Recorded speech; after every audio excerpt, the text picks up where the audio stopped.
Yesterday was Tuesday, which makes today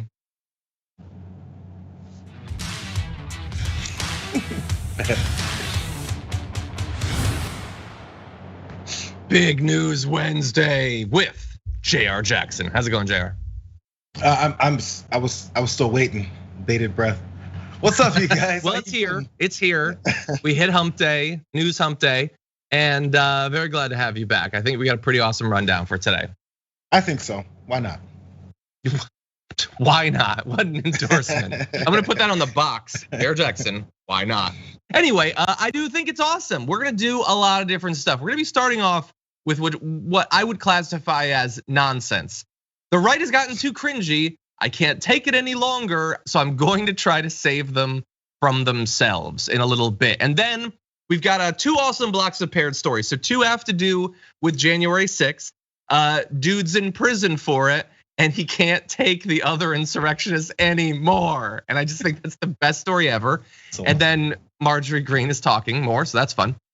Then more inductions into the Billionaire Defense Force. We've got people inside and outside of government making sure that nothing bad ever happens to a billionaire. I think with their efforts, we can reach a time, an America, where a billionaire never has to go through even just like, when like your sock kind of falls down a bit and it won't stay up. I won't tolerate a billionaire suffering in that way. And so we're working towards that. And then there's a bunch of other stuff. Kyle Rittenhouse, we got Neil Cavuto, we got a whole bunch of fun stuff. So Jayar, what do you think? Should we eventually do this? Why not? I got reasons. One reason is that you guys haven't hit the like button yet, have you? I'm talking to you. You didn't hit it. You know that you didn't, but you need to. You know that you need to. You can hit the like button. It'll help us out in algorithmic ways. And if you want to send us messages, comments, tweets, super chat, stuff like that, that'll be awesome as well. And with that said, let's start off with a little bit of fun as we launch into this video. Wait, you know what I'm going as? What are you going as? Brandon. Okay, we'll be right back. Let's go, Brandon.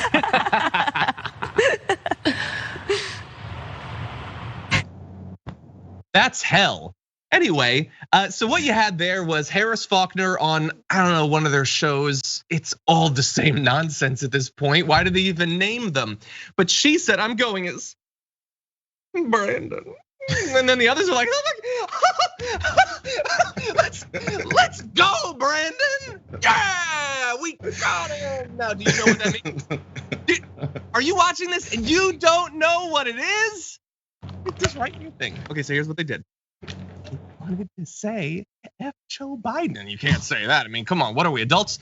So they came up with let's go, Brandon. It means the same thing. They found a way around it. It's a cheat code, everybody. A cheat code to be able to swear on the air. How exciting is that, JR? And they did it on Fox. It's Harris Faulkner. Brandon. I'm Brandon. You know what that means? Huh, Joe? Do you know what it means, Joe? Are you still sleeping, Joe? Cause F you. I mean, sorry, I would never say that. I would only say, let's go, Brandon. Yeah. What the hell is wrong with this country? I've been saying this a lot recently. There's been this, every time you hear someone from either side, from either political leanings, whatever, right, left, and in between, if they don't have anything substantive about the reasons why they're saying something, or their stances, or their campaigns like let's go, Brandon, they don't have anything. Yes, that's from both sides. There's plenty of Democrats who don't have anything. They get fed what they're gonna do, what they're gonna say, and how they legislate. It's just the way it is. Now, let's go, Brandon is supposed to be this gotcha. But what is that doing? Think about it. What is Let's Go Brandon doing? What's the point? The point is to have this to generate this like quote unquote secretive but not secretive F you Joe Biden thing for people who dislike Joe Biden. So what does that do as far as Joe Biden? What does that do with Joe Biden and your issues with the supply chain issues? I was listening to dumbass Sean Hannity last night, late at night, and I was half asleep. And sometimes you have a different brain a function when it's late and you're half asleep. I was like, they're just not talking about anything. So it's let's go, Brandon. What is that doing for the electorate? What's that doing for your viewership? What's that doing for the legislation and point? They pointed out supply chain issues. They point out how expensive Thanksgiving is going to be this year. They point out gas prices. They point out his approval ratings. And I was like, okay, you can address all these things that you have an issue with. What does let's go, Brandon do for those things? What does Let's Go Brandon do for the gas price that you've been bitching and complaining about? What does it do for it? It doesn't do anything. What does watching Sean Hannity do for you? Why are you doing that to yourself, buddy? Anyway, people are asking in the audience. It doesn't do anything. It is so perfect though, because of exactly what you were saying. That like, we have to try to fit all of the news that we want to talk about. We cut it down and cut it down and cut it down into what we can fit into the show. And we always produce too much because there's too much we want to talk about. They have a very different problem at Fox News, and their politicians have a very similar problem, which is I don't want to talk about any of the stuff that's actually going on, but I have to talk. We can't just stare in silence. You saw the last couple seconds of that video. That was terrible. We can't do hours of that. So we have to talk about something. And I don't know, the Dr. Seuss publishers aren't really up to much, and Mr. Potato Head, nothing's going on there. We've got a phrase, everyone. And so that has swept through the right. Now, many of you for a long time have thought that the right isn't funny. Well, joke's on you. It's certainly not on them because they don't get jokes. Yeah, they found something that's very funny, and it is everywhere, people. You have this congressman, this is Jeff Duncan, has it on a mask. Look, I'm just glad he's wearing a mask, honestly. Lauren Boebert has it on a sign. Marjorie Greene has it on a plane. And Marjorie Greene was herself chanting it in a video. Let's see, Ted Cruz is posing in front of the picture. And then he's saying it in a video. Oh, how happy is Ted Cruz about this? First of all, that human willingly talked to him. He hasn't experienced that in literally years. So he's very excited right off the bat. And he's like doing something fun and cool. He feels so great. But really, like this is all Ted Cruz wants. To feel like there's some connection between him and conservative voters that has nothing to do with literally anything. This doesn't have to do with your mortgage. This doesn't have to do with your health insurance. This doesn't have to do with your student loans. This doesn't have to do with anything, and he doesn't have to do anything. None of them do.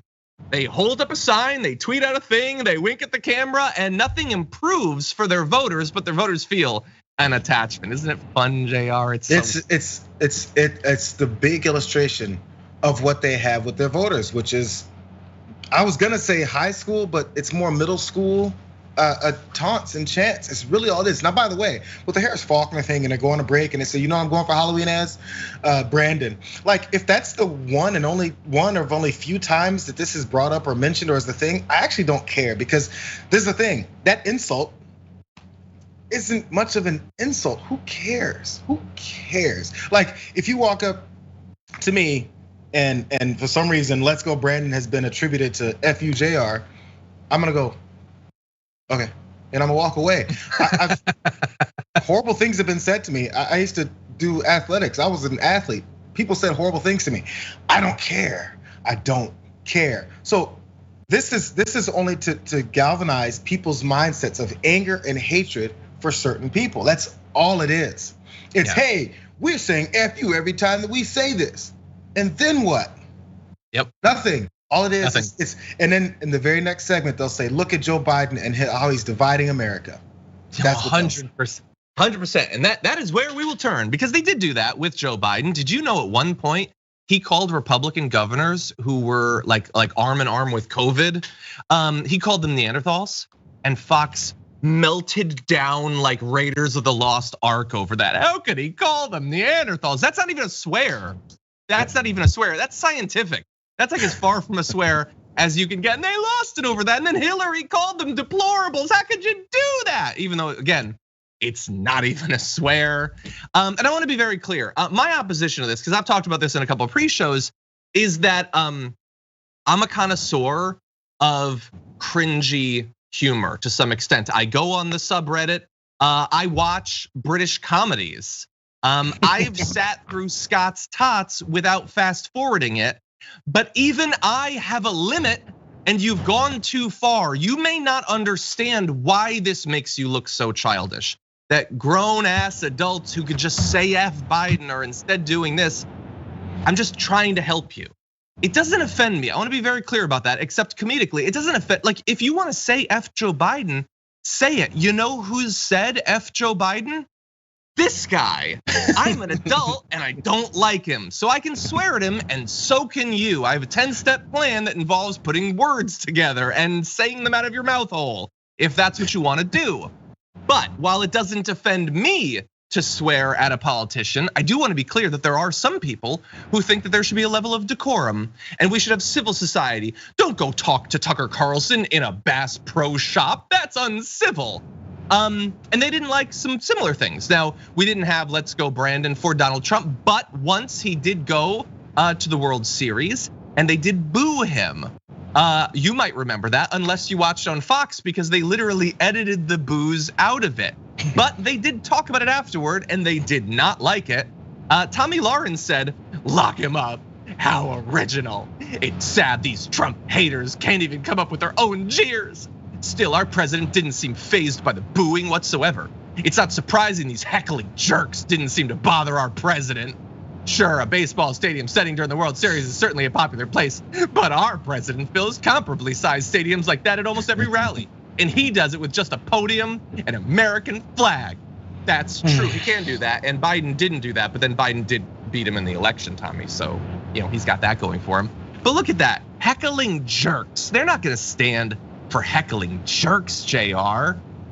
It's just the hypocrisy, isn't it? It's like heckle whoever you want, honestly. I really don't care, but try to be clever about it. It's so weird. That's all I'm saying. It's just weird that this is a victory. These are the victories. They're empty and they're childlike. That's what we've got. We've got where they think they've just won something. There's your prize. Here, take your prize and run. I got a handful of it for you. There's nothing there. Just take it. Yep. Oh, by the way, so I was like drawing a line between her and between Tommy Lauren. Tommy Lauren tweeted it, by the way. Let's go, Brandon. So again, she wouldn't want you to be a heckling jerk or anything, but she thinks that's very clever. Well, John, by the way, for anyone who's confused by the Let's Go Brandon the origins, like maybe people don't understand that it means F you Biden because of a chant that an announcer thought they were saying Let's Go Brandon. The baseball game, I think it was a baseball game. Yep. And he mistook it for Let's Go Brandon when they were saying F Joe Biden. That's where this came from. So it was organic. Yeah, it's just so, like I guess a lot of right wingers probably aren't watching this NASCAR. A lot of right wingers aren't watching this, but like you can put a little bit of thought behind. There's literally millions of you. Like even if each of you had one or two neurons, get your heads in the same room and put something together. You've got to be clever than this. And by the way, it is not the first cringeworthy thing in politics. Some people have been giving examples of others. I remember seeing tweets and Instagram posts of Robert Mueller like photoshopped so he has abs. It's this weird thing where like people in politics have to take like their politicians and give them abs. They used to do it with Trump. That's really cringeworthy too. But you should know, I wasn't tweeting that out. So anyway, we can all go too far, but thankfully we do have each other to help draw us back from the edge. And the right wing desperately needs help with this right now. Anyway, that was our first topic. It's ridiculous. We'll see if it helps. We are gonna take a break. When we come back, we're gonna talk. Did you just type that? I'm trying to make sure that I'm not breaking rules. Okay. Anyway, so we're gonna take a break. When we come back, we're gonna be talking about the insurrection, the defense of it, and one person who participated in it and doesn't want to hang out with those weirdos anymore after this.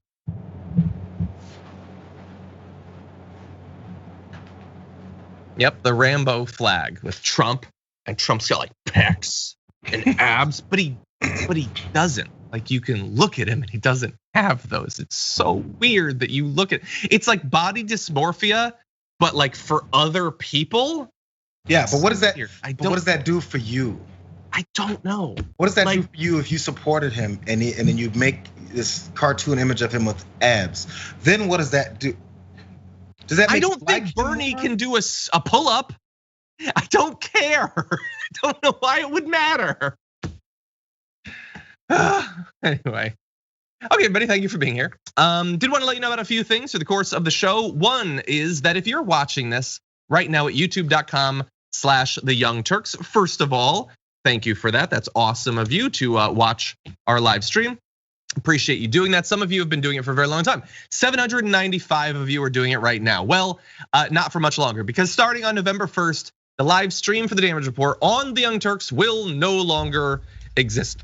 It'll be going away, but you can still watch. All you have to do is go to youtube.com/the Damage Report. Actually, some of you could do that right now. Go to youtube.com/the Damage Report, put on the notifications, bada bing, bada boom. And you might think, well, do I want to do that? Because then I'll be getting notifications for both, but never about the same thing. It'll be the same exact number of notifications. So rest assured on that one. Also, we still have our new Dragon Squad Heather hoodie at Shop TYT. It says in my doc that recently both Anna Kasparian and Jordan Uhl have talked about how much they like it. Well, if humans of that caliber like it, then so too might you. So go to shoptyt.com and you can get that Heather hoodie. It's getting cold soon. Do you want to die of exposure? No, you don't. So you got to shop TYT. That's what you do. Well, yeah. The fact that Anna Kasparian and Jordan Uhl have pointed out how much they like it, only thing that tells me is that they've gotten one and I have not. That's all I'm gonna say. That's probably what it is. Probably what it is. By the way, anytime we talk about the multi-stream, people worry about it leaving other places. Okay, I'm hearing my voice for some reason. Okay, no, we're still doing Twitch. We're still doing the members app and everything like that. Don't worry about that. Anyway, we just won't be doing it on the YouTube channel. Okay, now over to the member comments. Yoda Suave hit 9 months, says, hey, look at this, 9 months, been a member of TYT since 2013, but I'm glad I can show Jank how great TDR is with a little extra each month here too. Thank you, that's very nice. Also, Jimmy Lan became a tier 1 member. Wiza Hakimi became a tier 1 member as well. Thank you to all of you who sign up every day. We don't necessarily see all of them. It's usually during the show that we see it, but thank you. If you're watching this and you became a member, really do appreciate that. Okay, Pick Flip says, Shiba Inu, hold, TYT crew, best bet, have crypto. Thank you. No, you don't want me to talk more about crypto. On the drive home, I was really mad because there was all this traffic. So I started thinking about crypto. Not positive, not positive. Anyway, I get it. People are desperate, I get it. Anyway, Alana Hampton says, can't watch, too busy watching Wheel of Time trailer coverage today. So here's some money. The wheel weaves as the wheel wills, John. Thank you. I watched it too. Wait, what do you mean you're watching coverage of the trailer? How much is going on? The trailer was 2 minutes. Come back. We'll talk about it. I thought the Trollocs looked great. Anyway, Billy Bear the Bear Dragon says, I didn't know they made Dragon Squad shirts in extra medium. That's funny. That's a reference to something. I'm not sure what, but. Anyway, okay, a lot going on Twitch too. We will talk about that in just a few, but first, this.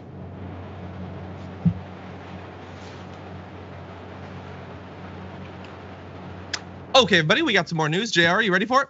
Yes. The makers of the Wheel of Time are doing a live stream. Oh, would you guys wait? Could I go watch a little bit of that? Because I'm actually really excited for that show. No? Damn. I'm watching it right now, John. Okay, it seemed like it. Okay, in that case, I guess we'll talk about the news. One of those who participated on January 6th apparently has had a bit of a change of heart. In one specific area, they had a special request having to do with other inmates. This is Thomas Sibic of Buffalo, New York, has made multiple requests for release from custody since he was arrested in March. Now that's not new, lots of them have, but he argues that the atmosphere in the wing of the DC Correctional Treatment Facility was quote unquote toxic. So this is apparently what that wing is like, because they've got a lot of people. Obviously, this was a thing that had hundreds of people participating in it. Every night at 9 p.m., the folks there stand up and sing the Star Spangled Banner. I was on the phone a month ago, and in the middle of talking, I had to put the phone down. They'll be angry if I don't go over there. Oh, geez, that escalated. It's bad enough. Doing it, why 9? That's so weird. And doing it every night, that's needless. But like, if they're pressuring other people to do it, they wouldn't like propagandize or anything. He says it was literally this herd mentality. They're literally singing, almost cult-like. It was pretty scary, actually. Bear in mind, this is a guy who was in the attack on the Capitol. Now he's worried about cult-like behavior.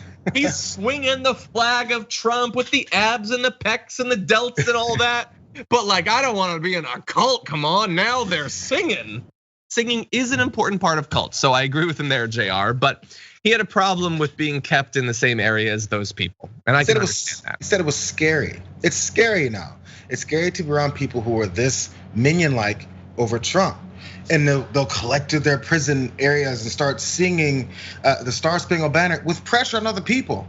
Same people who like to spout freedom, do what you want, free society, all those things. But I guess once you're in jail, you're not free anymore. So maybe you have to start collecting it together and start demanding others follow your protocol for continuing your cult-like behavior towards your Lord and Savior, Donald Trump. That's just the way that they're going towards this. And this guy, I'm not sure what thought he was involved in. As you pointed out, he was at the rallies and he was at the insurrection at the Capitol. Nothing was scary then. Nothing was cult-like then, and nothing was all groupthink then either. But now it is. He had to put down a phone call with his mom, so now he's upset. Yeah, come on, bro. Become a little bit more serious. So look, obviously I'm a little bit torn on this, but yeah, I would not want to be around those crazy people too. I mean, they are violent people. Is it impossible to imagine that if you don't comply with these cult behaviors, that you might be putting yourself at some risk? I'm not 100% sure that that's not true. But anyway, we're gonna go through some more of the details. So his lawyer, Stephen Brennell, said that Sibik, who was seen to be one of the more high-profile defendants in the jail, requested to be put in solitary confinement, known as the hole, in order to avoid dealing with the other inmates. That is amazing. How much do you not want to hang out with these jokers that you're willing to go to solitary? People die from being kept away from other humans, and he's like, give me that. I would, but few others would. Now, Sibik is in jail because Sibik was charged several counts, including assaulting a police officer and robbery. He was accused of stealing the radio and badge of Michael Fanone, this DC police officer we've talked about several times. Fanone was knocked unconscious and suffered a heart attack during the riot. So this is one of the individuals who was beating a cop at this. So it's the sort of thing that I'm assuming, the correctional facilities and the justice system being the way it is, they're probably gonna be less lenient with you, I would imagine. But anyway, that's what he wants. And back on the 6th, he was all fired up. We're gonna overthrow this thing. I'm gonna beat a cop. Blue Lives Matter. Like you say that and you hit on each of the words. That's how you do that chant. But now doesn't want to be around them. I guess it's become more real. Now it's real. The guy who assaulted a police officer, who's been charged with assaulting a police officer in robbery, beating up a cop, and then he has a heart attack with whatever he was beating him up with. Again, this same guy said the chants and the singing and the cult-like behavior in jail is the scary part. Yep. That's the scary part. So, hey, I went into a bank robbery with my boy, and as soon as he ran in, I screamed, "Give me all the money!" And then my accomplice pulled out a gun. I went, "Oh my God, this just got scary." Hey, bro, what'd you think you were participating in? Oh my God. Oh my God. It's like we were loading like money into the bag, and then one of my accomplices pushed the bag into my chest, and I was like, "Hey, man, forget it. Then I'm leaving." It's sometimes crime gets real. Okay, now, by the way, there's 10 counts. So what's actually happened with Sibik? Well, apparently they did listen. US District Court Judge Amy Berman Jackson, who we talked about previously on the show, agreed on Tuesday to release Sibik to home confinement with his parents in New York under the condition he stays out of Washington, doesn't attend any political rallies or use social media, and refrains from watching any cable news. His father, Eugene, filed a letter with the court assuring the judge that his son, if released, would live at his home under whatever conditions the court imposes. The father said that he and his wife, Carol, guarantee that Thomas will have supervision 24 hours a day, 7 days a week. If Thomas were to attempt to leave the premises, I would not hesitate to inform the appropriate authorities immediately. Sure. Is that good enough? Yeah, sure. Yeah, sure. So, okay, this is of course, I mean, this is the unsurprising part, that he does get his request to get released because he's uncomfortable in jail with his fellow cohorts. Oddly, I don't know why that's a reason to be released after, again, you assault a police officer, steal his badge and other equipment, and then you go home because you're uncomfortable. Because there's a miniature prison gang forming around the same gang that was forming outside of prison. Yeah, I mean, hey, when people get in jail, they have to, this is what I've heard, gangs tend to form just for protection purposes. Hey, you better get with your people or you're gonna be left alone, bro. These are yours. You're part of it. You want to know some more of the details of this gang? So here's some other stuff that Amy Berman Jackson said. Said that Civic's actions, quote, certainly raise serious questions about how January 6 defendants are housed together. There are 44 Capitol riot defenders who are serving time pre-trial in the separate wing of the DC Correctional Treatment Facility, which inmates call the, quote, Patriot Wing. One detainee told NBC4 that inmates in the wing have their own manifesto, which is great to have a manifesto, nothing bad about that. And also started their own handwritten newsletter, which they pass from cell to cell. All of this is strange behavior for Antifa.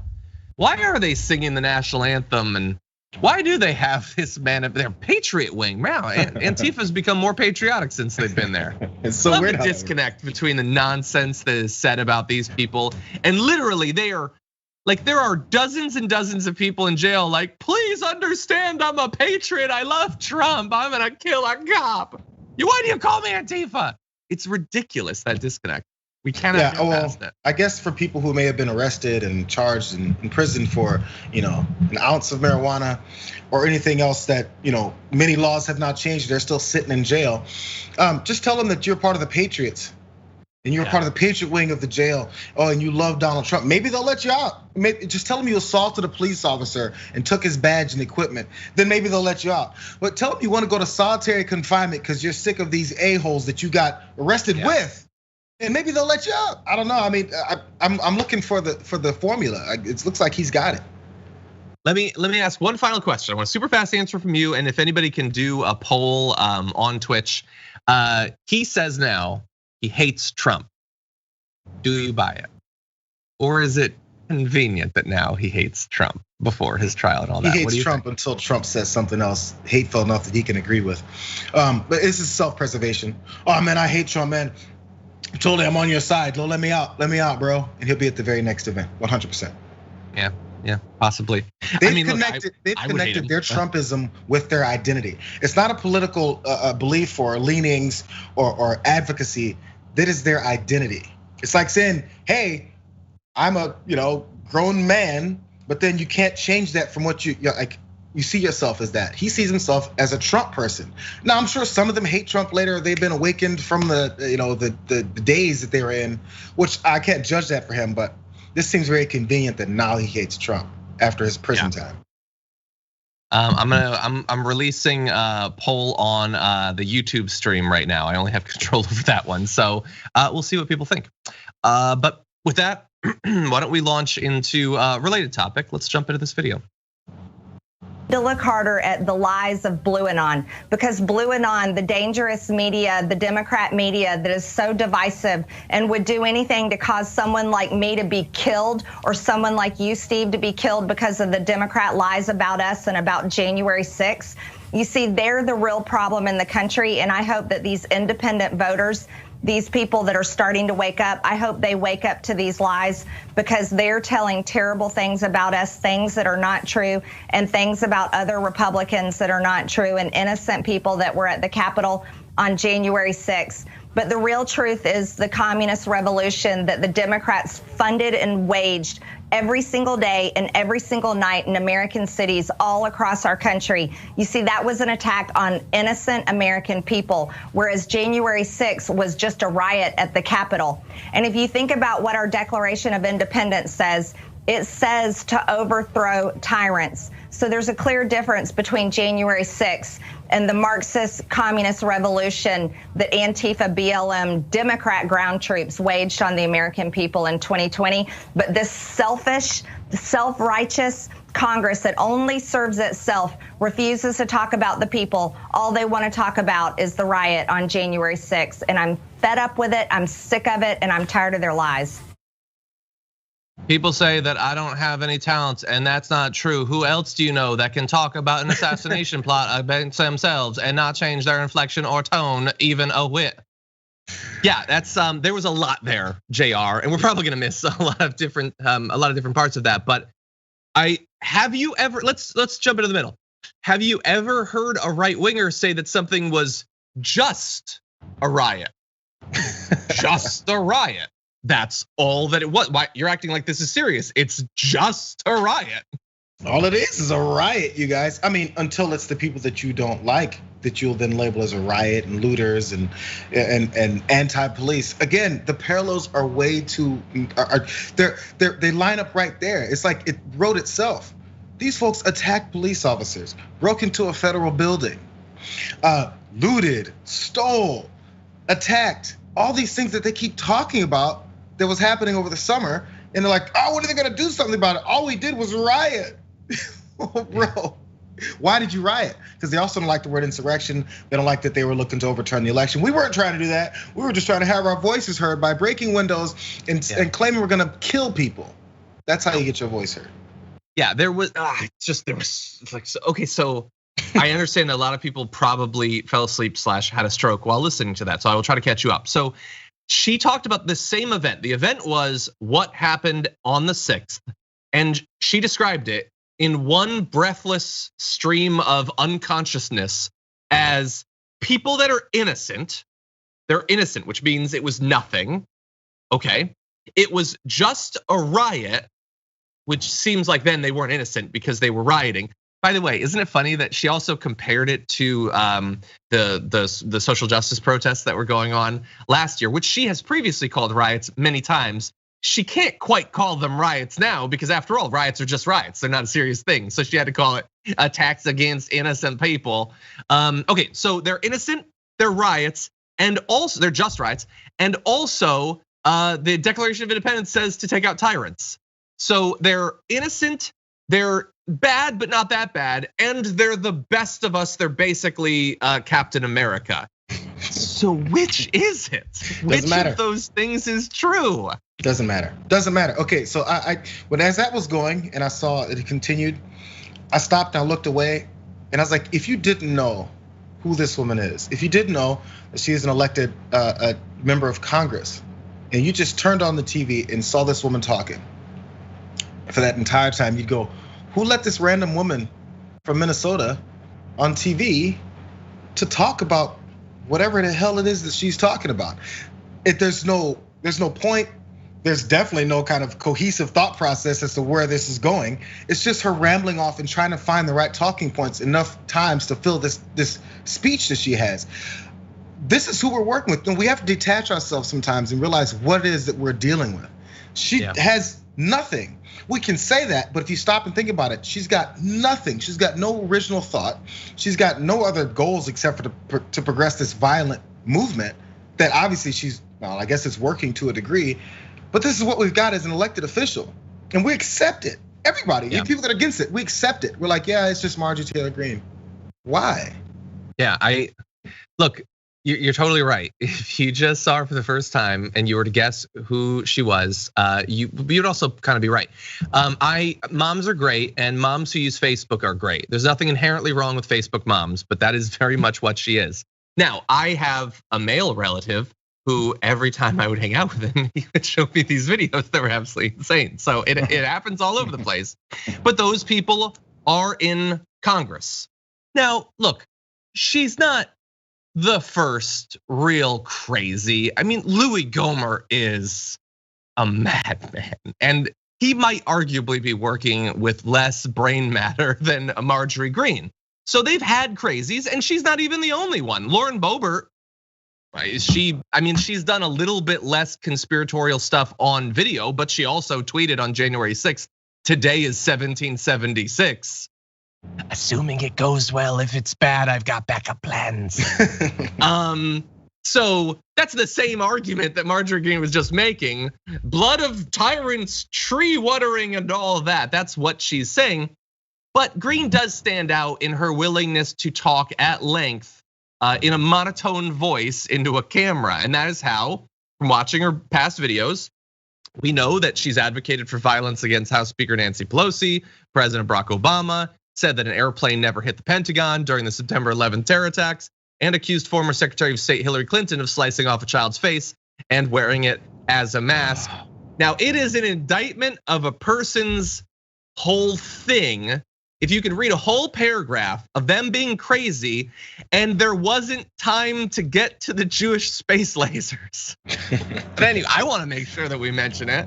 but there's a lot of crazy stuff to go around. Yeah, and the thing is, and this is injected as the same way that Matt Gaetz injected it. It's now they're out for me. You spot violence, you push angry rhetoric, you tell them that we're gonna come for this person, that person pulled off a child's face. Look at these Marxists, communists, socialists coming for you. When are we gonna finally start killing off the tyrants? And then in the same long breath says they're out to kill me. Yeah. So you weaponize your supporters to literally go into violence and say you're going to kill someone blatantly, but they're coming for you. Yeah. It doesn't have to make sense. Yeah, 100%. She says insane things, and she literally she has said in the past, there are times when we have to put a bullet in the head of politicians. She said that about Nancy Pelosi. Well, then you're setting the stage for threats of political violence, which, by the way, we don't agree with about literally anyone. Even as crazy and as traitorous a person as Marjorie Greene, nobody should threaten any violence whatsoever against her. You should just donate to the person trying to take her out politically and get her the hell out of Congress. But anyway, yeah, my final point on this is the Blue Anon thing. Marginally clever, undercut in a couple of different ways. So one is, first of all, if somebody's gonna make the case that the Dems have their own version of QAnon, it's Blue Anon, aren't they kooky too?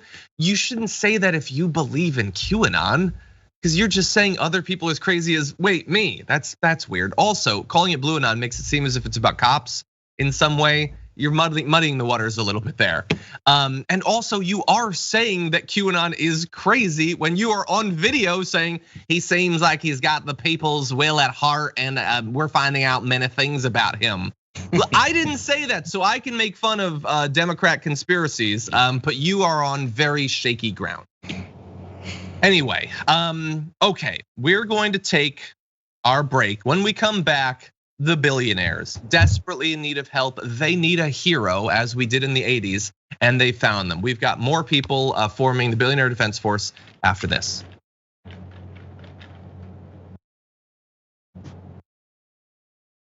So really fast, I've seen a lot of misunderstandings. I want to be clear.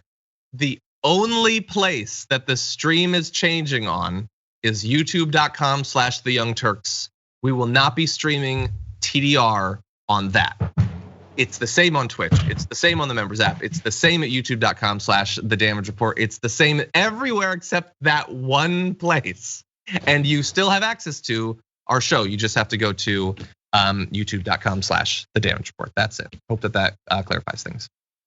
Okay, what else is going on? Well, over in the audience, Straw Hat Dragon has been a tier 2 member for 2 months. It says happy Big News Wednesday. Hi, John Jayar. Woohoo, 2 months. Thank you for being here.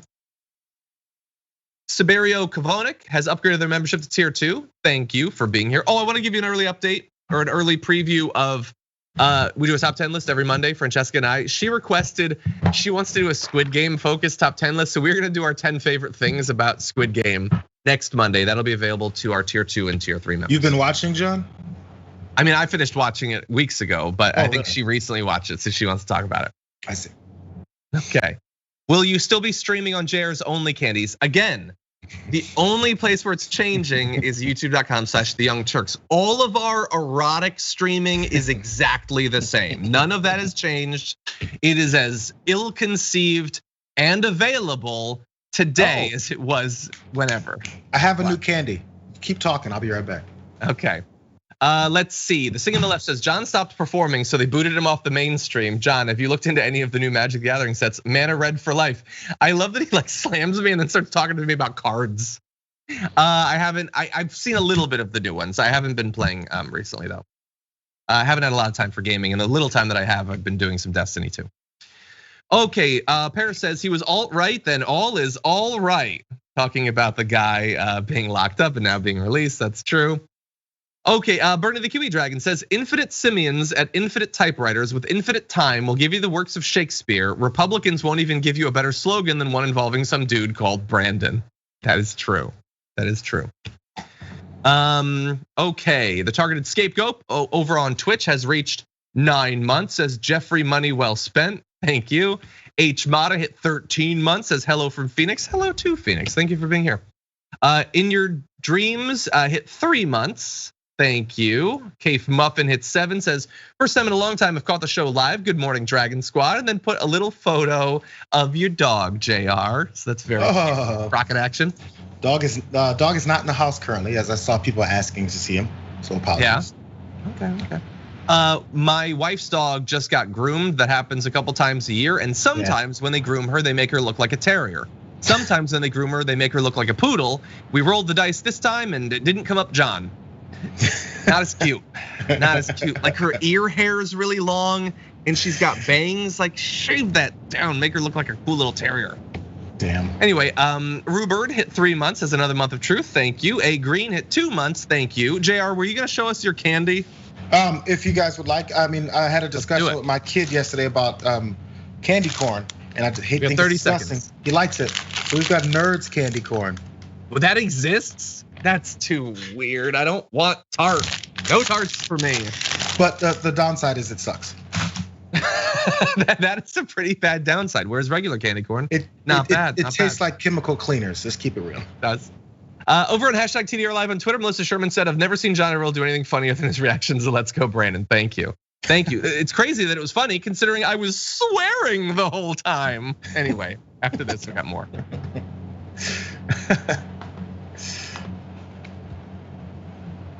Okay, everybody, couple more updates of things that are coming up. Tomorrow we have our tier 3 member Q&A. How awesome is that gonna be? We've been hanging out every month back for, it's getting close to a year actually now. Our tier 3 members on YouTube, we hang out at 12 p.m. Pacific time, 3 p.m. Eastern time. We got a post up on the community tab where you can post questions and comments.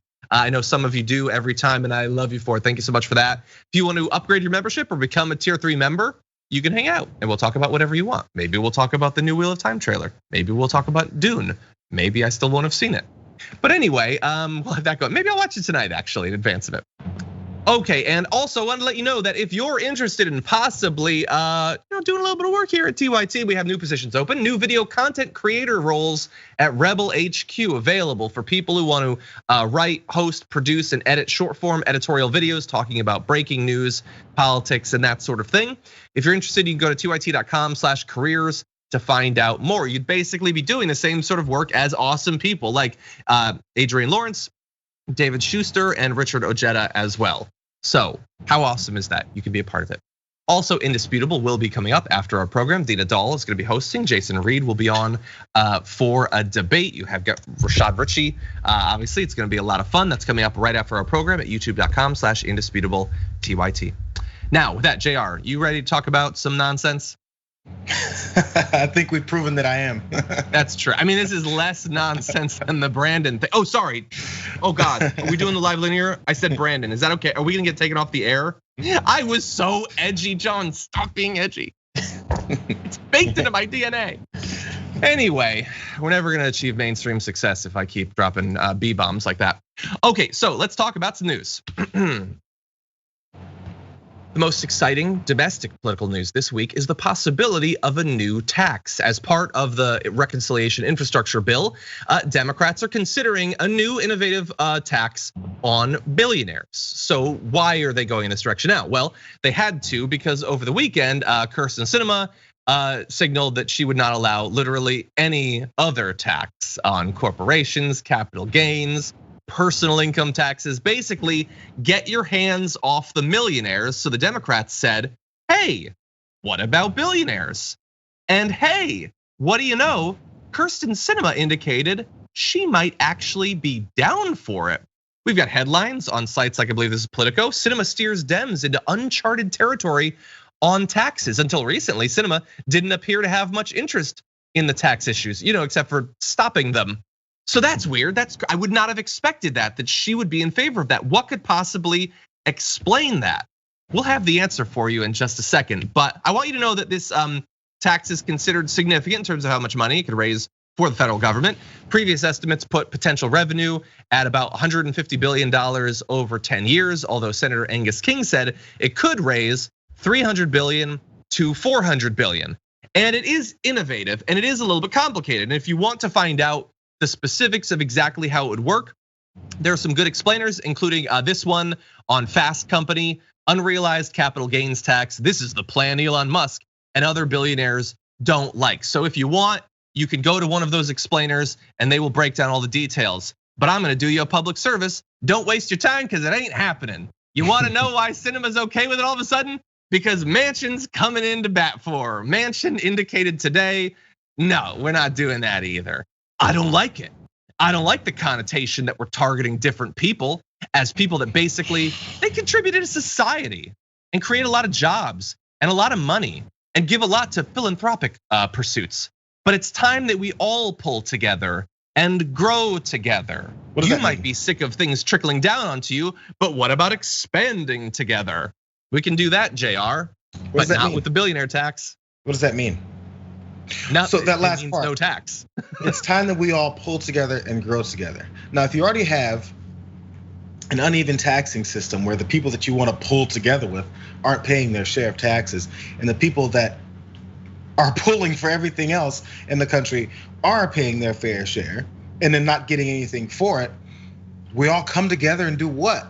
We already came together and we're doing all the work while you guys are benefiting from it and then saying, hey, we're gonna trickle down a couple of pebbles on you and then that's it. And everyone's making all this money. It's creating a lot of jobs and a lot of money. If it's creating a lot of jobs and a lot of money, why are people still struggling? This doesn't make any sense. It's just say things and then people's reality right in front of them doesn't exist anymore. Hey, by the way, you have a great job and you're making a lot of money. Guy who's making $35,000 a year. Oh, okay, I feel better now about the fact that I have no idea how I'm gonna eat next week. What does this mean? It doesn't mean anything. That's why they don't talk to people. They talk at people. Then they tell people, they tell the television pundits and the anchors, oh yeah, so I went to West Virginia and they told me that they love me. Yeah, that's the process. 100%. Yeah, I'm sure he talked to a lot of them. He's probably hanging out those coal mine protests at the strike there. Yeah, so Joe Manchin, welcome to the Billionaire Defense Force. Your service is greatly appreciated. I'm gonna give an honorary commission to Kyrsten Sinema. Technically, she's not against it, but you don't think that they talked?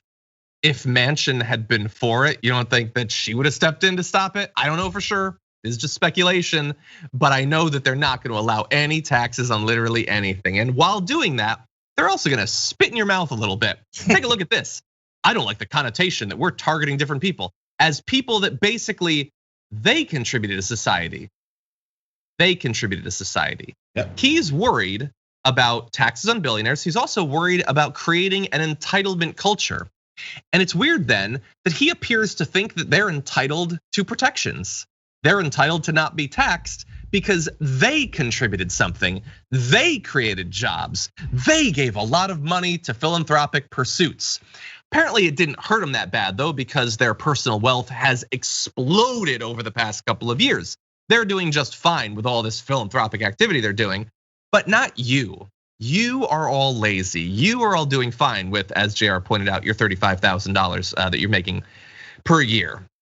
But the billionaires are the good people. They deserve respect. They deserve protection. They deserve representation, and they've got it from Joe Manchin. This is the guy that talks every week with the head of ExxonMobil and with other, a-hole billionaires and all that. And this is what they're getting for that. They have an actual representative who's there to protect their interests. So you got on this side, you got Joe Manchin that's going with the line of they're doing all this for the American people. They're doing all this, they're doing all that. Why is it that it's their responsibility and we have to don them as these people who are there to protect the American people and provide us with our economic structure and our jobs in situations like that? And we just trust random people. What is it about them that makes them such awesome Americans that they're better than everyone else, that they just hand everything out and they're just, because they have money, they have a better moral compass? What is the connection? Somebody needs to ask him, what is this full connection? Because on what you may, I guess, call the Democratic side with Joe Manchin, he's saying things like this. Yesterday, I listened to Mitch McConnell gargle on the Senate floor and talk about how this is about, they're trying to raise taxes on the American people. How many people does this affect, John? How many people in all of America does this affect? The tax? Yes.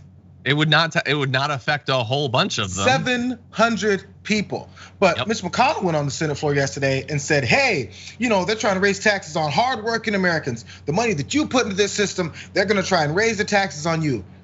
Guarantee you the 700 people that would be affected by this are not waiting for Mitch McConnell to provide them with some kind of an escape from having to pay an extra tax. They push this narrative that all these, you as a regular American, they're raising taxes on you. They're raising taxes on 700 people who are billionaires and multi-millionaires that have made $100 million or more for 3 consecutive years. Yep. But hold on, because right now, Jayar, they're billionaires and multi-millionaires. Yeah, now, but what would they be after this tax? Billionaires and multi-millionaires. They would be so fine, but we can't tax them. And as a result of that, we can't afford to pay a bunch into this infrastructure bill. So that's got to be smaller. So we're going to cut out a bunch of stuff. He doesn't even care which. Remember when he was like, you got 3 priorities, choose one of them. I don't even care. Choose whichever one you want. Maybe it's elder care, maybe it's community college. I don't care. Those are things that would actually substantially change people's lives.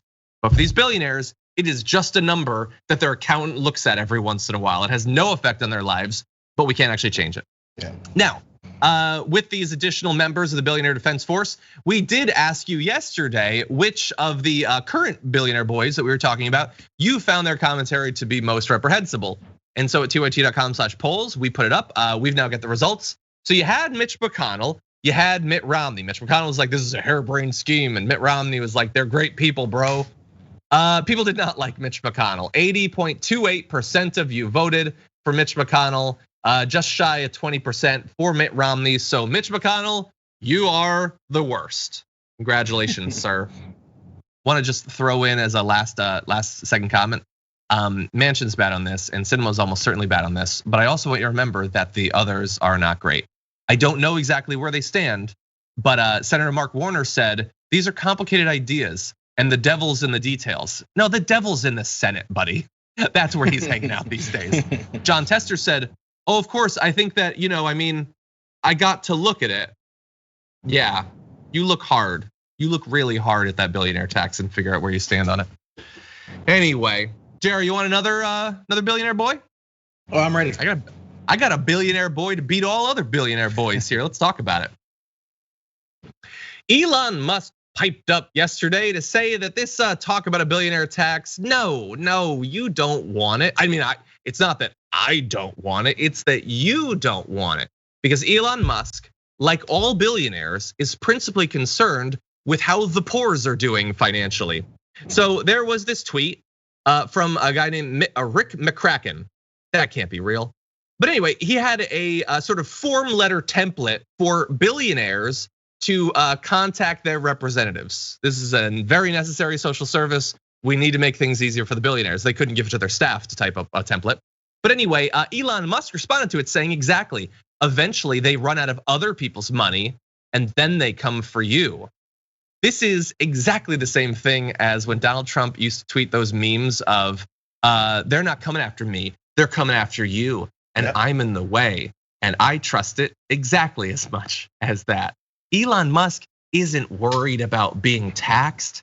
He's worried about you being taxed someday in a hypothetical future. And isn't it great, Jayar, to have a hero? We have an Iron Man looking out for our interests, theoretically. It's crazy.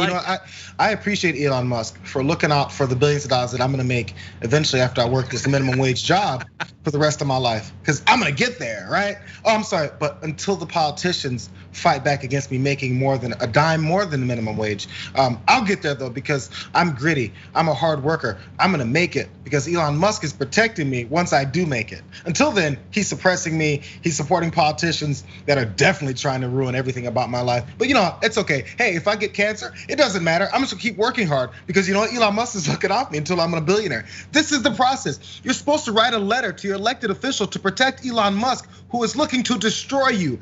This is our political system. This is the way many people in the country who are thoughtful voters go to the booth. This is the way they think. I need to protect billionaires because I might be one day, as they stop me from ever making it. Exactly. And yet there is a whole bunch of generally guys on the internet whose whole personality is, how dare you criticize Elon Musk? He has my interests at heart. Someday he's gonna take me mini golfing. I swear, I'm just waiting by the phone for that call. No, he might as well be an alien. He might as well be a cyborg from space for all that he has in common with you or me or literally anyone else. He is so incredibly wealthy that on Monday, he made $36.2 billion. Made. He's worth $36.2 billion more than he was the day before because Tesla's stock price went up to an insane amount. And look, that was actually sort of based on something that Hertz is going to purchase 100,000 Tesla electric vehicles. That's good. That's actually something to do with a company. It makes some sense. The company is worth $1 trillion. I think we can have a bit of a problem with that valuation. That seems a little bit crazy. And Musk is now worth more than any other person on the planet. Almost $100 billion more than the second wealthiest person, Jeff Bezos, who's worth $193 billion. Now, that has nothing to do with anything. They're just all made up numbers, not found in anything. It's a perfectly fine car company. They have some issues with quality control and they're definitely gonna result in some people being killed. And they don't respect unions whatsoever. But the fact that he's the richest man in the world doesn't make any sense. Anyway, that's not why you should not be protecting them. It's that plus don't tax me. You don't get anything because for you to get something, we would need to be taxed. And I don't care about you, I care about me. I've got 300 billion, I want 400 billion, and I love the idea of 500 billion. And if every peasant across America needs to get pushed down into the dirt, if I need to walk on your heads to get to this imaginary figure that doesn't mean anything and has no effect on my life, I will do that, which is fine. If millionaires and billionaires want to tweet about how cool and clever Elon Musk is, that's fine. The idea that a single working class American would ever do that is only the result of massive propaganda from this rich a-hole who only cares about other rich a-holes and mostly just about himself. If you notice, the things that he responds to with his tweets are there to galvanize, continue to push this same narrative. So if you think he wakes up in the morning and goes, oh man, whew, James Wilson out in Nebraska, man, I really got to help him out. He must not have a good shot at this American dream every day. No, he goes on Twitter and finds things that support his money. Yep. His money. So he's saying it blatantly, openly, and out loud. It's not a hidden thing. He's not pulling some kind of tricky Przicki move on you where he's all for the common people, and then in backhanded, he's actually self-dealing for himself. Yep. He's doing it all right in front of you, and he's asking you to help him. 100%. Our producers figured out that if you took what he made in 4 hours on Monday, that is equal to the amount that the experts estimate would solve world hunger. 4 hours on Monday. How much does he care?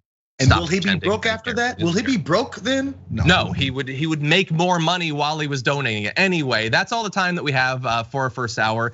Thank you everybody on our linear platforms for watching. If you're on Twitch or YouTube, members app, all those other places, we've got more coming for you. We're gonna take a short break. When we come back, we're gonna be talking about Cavuto and Kyle Rittenhouse and a whole bunch of other stuff. I will see you in just a few.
Welcome back, everyone. Thank you for being with us. It's Big News Wednesday, which means you've got Jayar Jackson.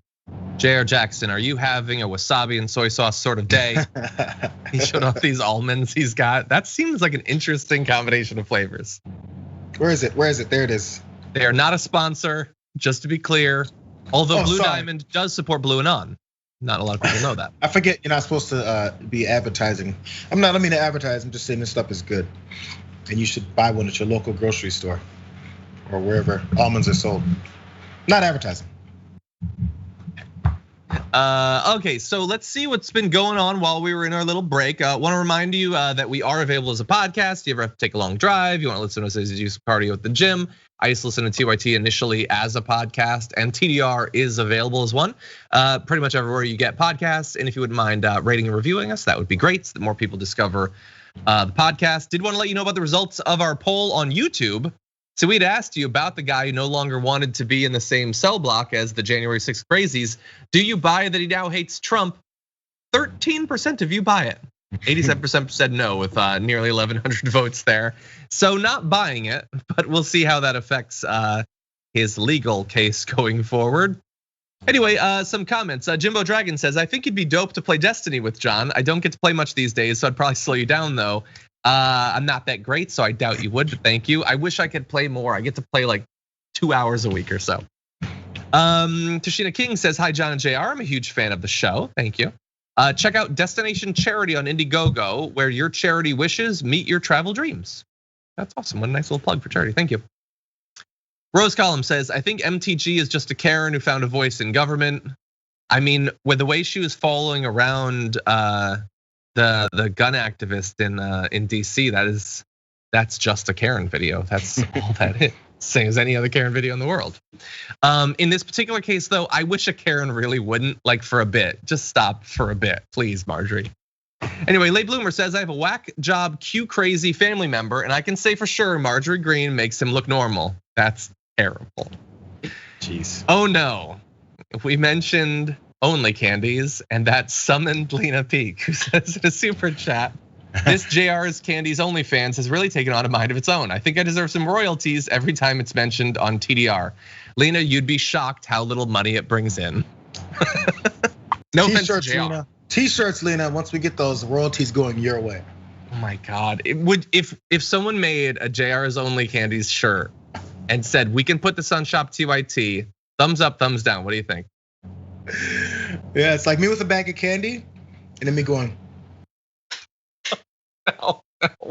And a dog is like biting the back of your pajamas as you eat candy. And nobody make that. My tanned ass is sticking out. It's perfect. It's perfect. No, it's not perfect. That's not what the word perfect means. The untanned part. That's right. The untanned. Okay, good. That's better. I'll sell that. Anyway, Aaron the Butcher over on Twitch has been a subscriber for 14 months. Says Baker's Dozen +1. Thank you. Verity NS hit 17 months. Says awesome indeed. That is awesome. Thank you. Merciwa just subscribed, new one, thank you. Fidekin hit 2 months, thank you. RJ Lady A hit 11 and just says hi. Hi to you as well. Okay, Danny, thank you for your super chat as well. We have a little bit more to read, but we want to jump back into the news, so, okay, let's jump into this. Kyle Rittenhouse, who you're seeing right there, is facing homicide charges for the killing of 2 people in Kenosha, Wisconsin. It's a story that we've talked quite a bit, a lot about, and we've been moving towards the actual trial. And we noticed a detail about it from the judge that was infuriating. Prosecutors in that trial will not be able to refer to the people he shot as quote unquote victims, according to the judge, while defense attorneys may be able to call them arsonists or looters. Okay, so that may sound unfair. Let's give the judge a chance and go into the reasoning. Judge Bruce Schroeder says the word victim is a loaded word. And I think alleged victim is a cousin to it. They can use the term complaining witness or decedent to refer to those shot by Rittenhouse. So Jayar, Bruce Schroeder is just worried about loaded terms like victim. He is only going to allow non-loaded terms like arsonist and looter. Oh yeah, rioters and arsonists and looters. Yeah, those aren't any kind of way loaded at all, by the way. You know, what's the cousin to the term of a victim? It's alleged victim. Oh, so I guess this is the uncle to those other terms, like, you know, looters and rioters and arsonists. At least he says he has a long-term thing with this, but you have to understand the situation that you're in, and also seeing how these little things like this get carried out through a court proceeding. We'll hear about the Kyle Rittenhouse case starting, but unless someone pointed out that this was one aspect of the pre-trial hearing and the meetings that are going on, we wouldn't understand sometimes how juries get slanted. Victim, the word victim. You can't say victim anymore. So again, I'm glad they brought up what do we say? Human, person, deceased? I don't know, but we don't want to taint the jury's minds against what I want them to think. It's straightforward. Yeah, and look, I really hope that, I mean, maybe nothing's there, but go into his other decisions in the past and see. Now, that's not to say that there isn't theoretically some balance, I guess. I don't know. They rejected the request from the prosecution to block any evidence that local law enforcement provided water to the vigilantes and thanked them for their presence. That's videos that we've seen. One officer can be heard in a video that we played way back in the day on the show saying, we appreciate you guys, we really do. They were just a team of out-of-state vigilantes hoping to get into a position where they could shoot someone. Kyle Rittenhouse out of that group was just the guy who was most successful at it, but that's what they were there for. Anyway, I went in that tweet, I went on Twitter yesterday and I saw the responses to it, and the number of people who think that this guy did absolutely nothing wrong.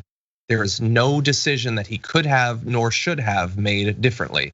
There was no world. You could do 30 seasons of Marvel's What If, and you cannot conceive of a world where those people were not going to die. He couldn't have just stayed at home instead of traveling to a different place to guard a gas station that he doesn't know anything about. So anyway, I don't know how this is gonna go, Jayar, but I know that it's revealing some awful stuff. I guess this is similar. You talk about the Twitter folks. I guess it's similar to what you were talking about earlier with the poll you asked about, did that guy really hate Donald Trump like he says? I wonder, do we really believe that those folks think he did nothing wrong? Because I don't think they do.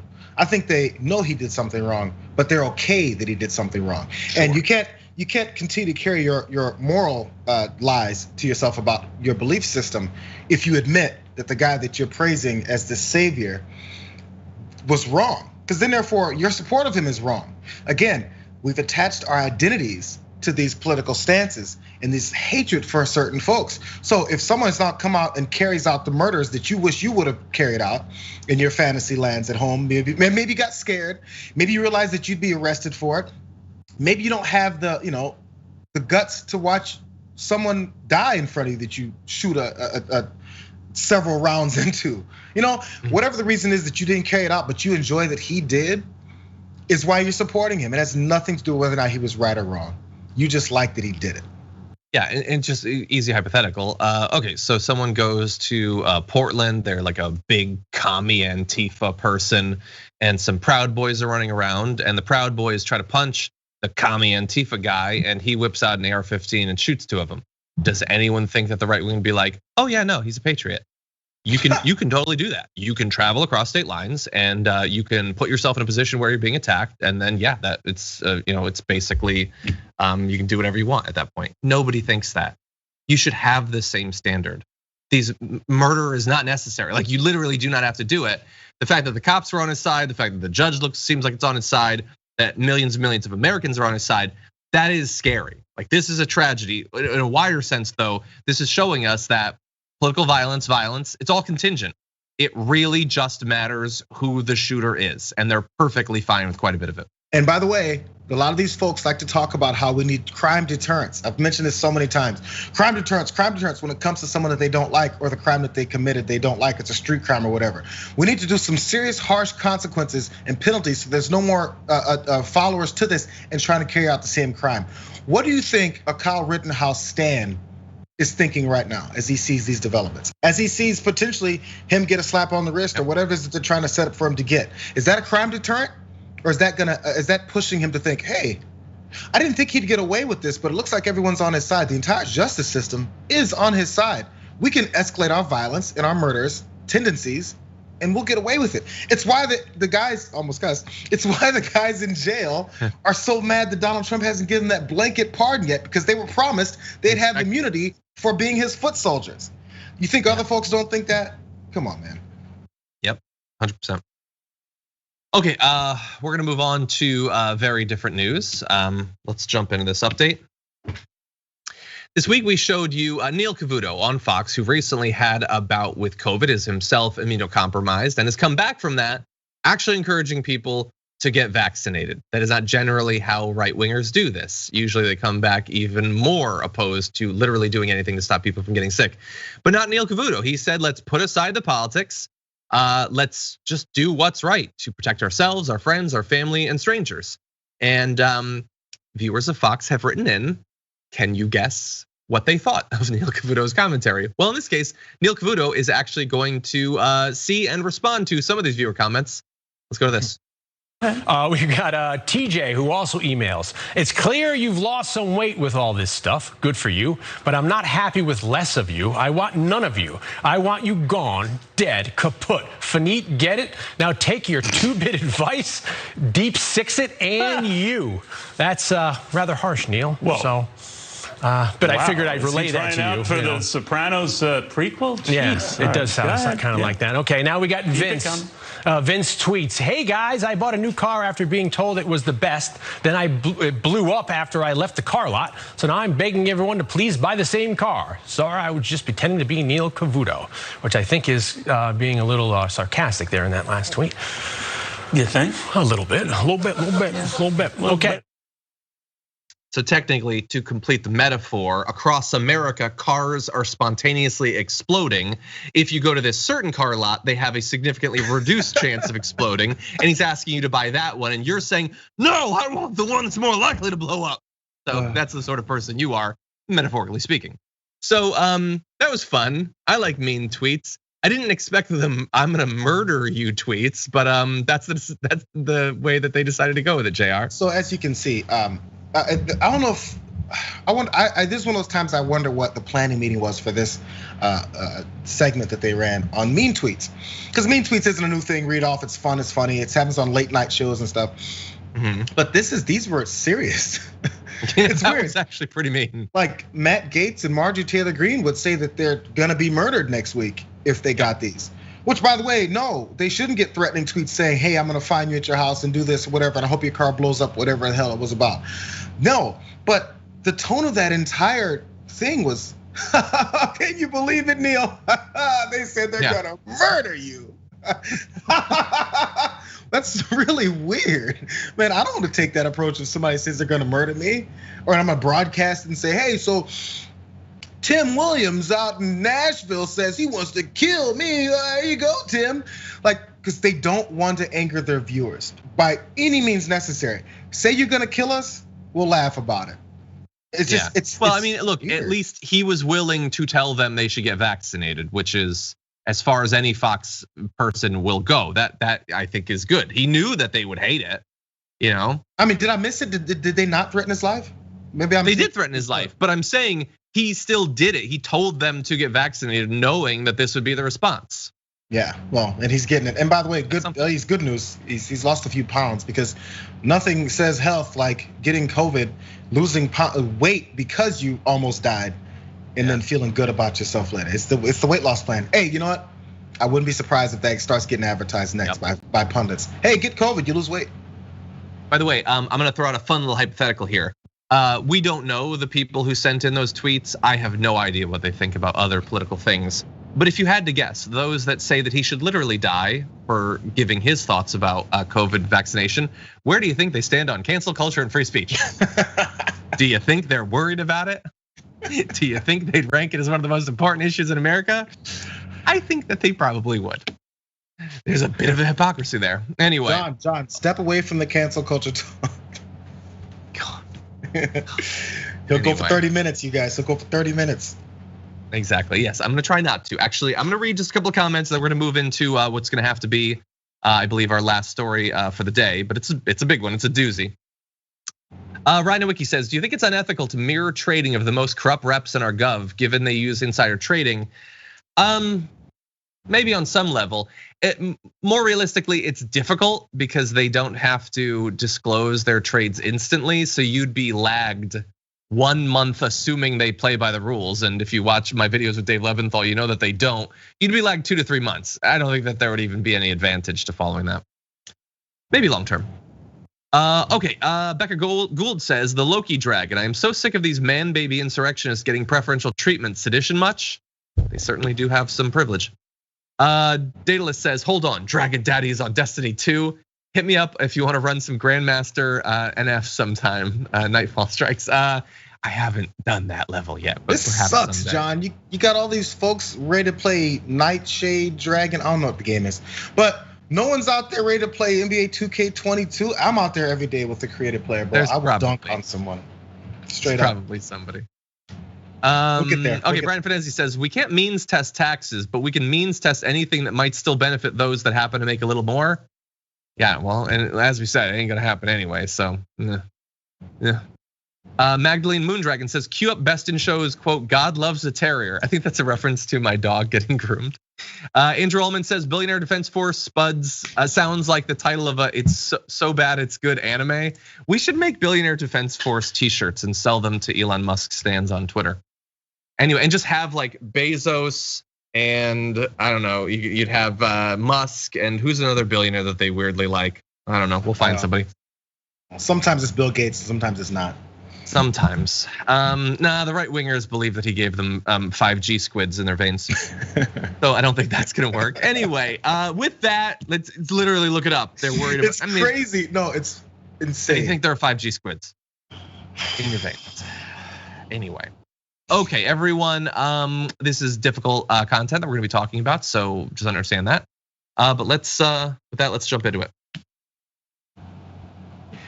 Liberty University, we've talked about from time to time on the show, it has a lot of problems, but new reporting on the way they've treated those who have been sexually assaulted, those who have been raped. This reporting done by ProPublica shows how fundamentally messed up this system is.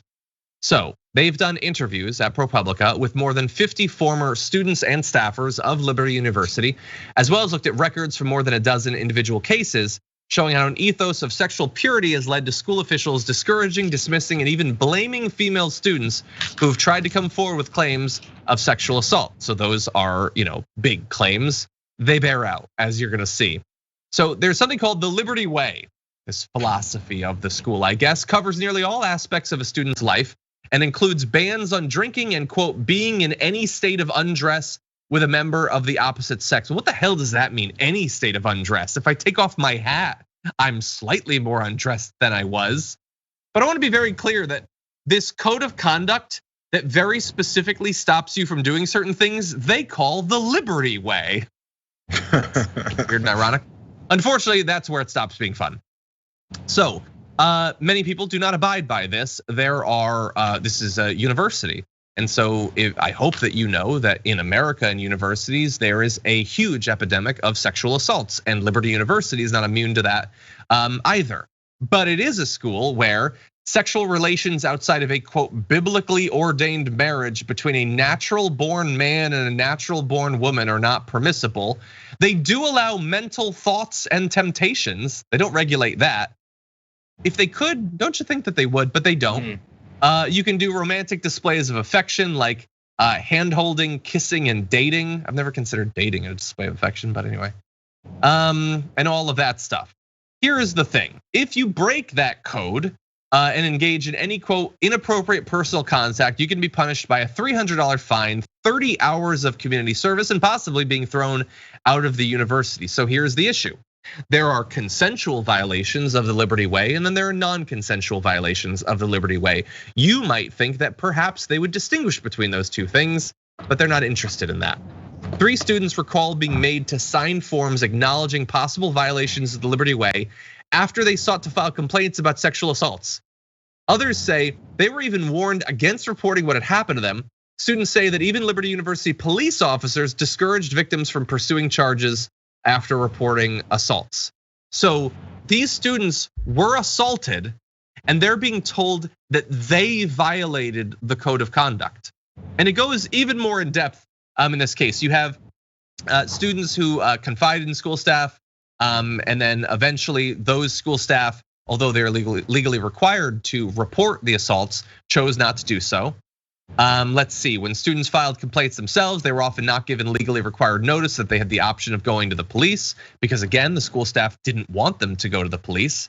And I wanna give you an individual example of this. So let's see, we have Diane Stargell, back in the fall of 2013, sought the help of the university's mental health counselors, telling a counselor she'd met that she'd been raped by another student at a party off campus. Stargell recalled that the counselor listened and then asked her to sign a victim notice that warned she could be found to have broken the Liberty Way if she chose to move forward. Terrified of losing her scholarship, she signed the paper and did not formally report being assaulted. She says, "I feel like Liberty bullied me into silence after what happened to me. I've always regretted that I never got my day in court." Another student, Amanda Stevens, was told that if she were to report the fact that she'd been raped, she could be in trouble for drinking, although she had not been drinking at the time of the assault. I guess it was a party, so that's close enough for them. Having premarital sex, she was raped, and they're considering that premarital sex. And just being alone with a man on campus. This is insanity. This is, we hear about stuff like this in Saudi Arabia, places like that, where women are in trouble for their own assault. This is in America. This is a university that's been around for 50 plus years, and they're treating the victims as the perpetrators of something immoral. It's protocol. It's protocol. It's by the book. Anytime there's this structure of people in power, they want to do whatever they want to the people that are not in power. They put together rules that if they violate them, they get to punish them separate from the possible victims that they could become. It's exactly what it is. Anytime these types of structures, and especially when they use something like your religious beliefs as something to hold over your head, and you can't break the Liberty Way. But the Liberty Way becomes this number one thing in your brain, like a cult, so that anything else that happens to you literally doesn't matter. Whatever your violations that were done to you, if you were raped, if you were alone and then a man shows up, it's your fault that man showed up. And you're alone with him on campus. It's specifically targeting victims before they're even victims, because there's gonna be victims. If they didn't know that this would happen, they wouldn't have this structure in place. This is one of the best illustrations of systemic injustice when it comes to something. This is just within the university. So of course, when it's expanded to things like our entire justice system, which has its similar types of things, this is how it happens. It's why rape kits don't get processed. It's why women then get told by the authorities that are supposed to protect them that it's their fault from the beginning. This is just a smaller version of what we see larger. 100%. And this had been going on for a very long time. Finally, the senior vice president of communications was fired after blowing the whistle on this, decided this has gone on too long, we need to do something about this, so Liberty University fired them. So I don't know that they can cover this up at any higher level. That seems like the highest level, but they're working at it. They're working at maintaining a culture, making sure that more things like that happen, if that's the cost of maintaining the reputation. It doesn't just happen at Liberty, by the way. Absolutely. Every university has them, so just bear that in mind. Anyway, Jayar, thank you for joining us as always. It would not be Big News Wednesday without you. I know that you're probably gonna go stream on Only Candies right now, so good luck with that endeavor. We got Candies and NBA 2K22. We're gonna be streaming like crazy, bro. Okay, sounds fun. Thank you, man. Okay, and for those of you watching at home, thank you so much for watching. We've got a lot coming up. I'm gonna be joining Anna Kasparian on the second hour of the Young Turks a little bit later on, but before that, we've got Dr. Rashad Ritchie, Indisputable is coming up. You can stay on Twitch. You can go to youtube.com/indisputabletoyt and it'll be waiting for you. Until next time, stay safe out there, stay sane out there. We'll see you soon.